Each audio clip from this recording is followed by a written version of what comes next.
சாமி கும்பிட்டு தீபாவளி பண்ணுங்க அப்படின்னா முடிஞ்சு போய் எதுக்கு நீ ஃபேஸ்புக்கை எடுத்து எனக்கு என்ன பண்ண போறீங்க? நாங்கள் வந்து அப்போ சாமி இது பண்ணித்தாங்கன்னு நாங்கள் கேட்கணும், கேட்டு தான் வாங்கணும். கேட்டுலாம் ஒன்றும் வாங்க வேண்டாம். அது நீங்கள் தான் சொன்னீங்க. நான் என்ன சொல்றேன், விபூதி என்ன நீங்கள் அங்கே வாங்கி விபூதி எடுத்து பூசிக்கணும், நீங்கள் தர மாட்டீங்க அப்படி தானே? தர மாட்டேன், போக மாட்டேங்கன்னா வேற அதான் படுத்து கிடந்துட்டே நீங்கள் சொல்கிறீங்க. படுத்து கிடந்துட்டே நீங்கள் சொல்கிறீங்க இந்த இது எடுத்துகிட்டு போங்கன்ட்டு. இல்லைங்க பண்ணுறதுக்கு ஆனால் என்ன பாருங்க, நான் என்ன சொல்கிறேன், என்ன பாருங்க, மாலை ஏன் கலத்தி வச்சிருக்கீங்க? படுத்துக்கும் போது மாலையை போட்டால் படுத்துக்க முடியும் சார்.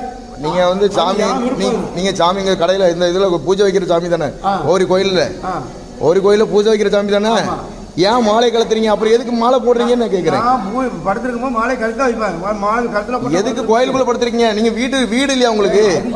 கோயிலில் படுக்கிறது எங்கே விருப்பம்? திருநேர் கேட்டால் திருநேர் கொடுக்க மாட்டீங்க, அதான வேலை உங்களுக்கு, வேலை அதை செய்ய முடியல. கொடுக்க மாட்டேன்னு சொல்லல, திருநேர் அங்கே இருக்க எடுத்துகிட்டு போங்கங்கிறீங்க.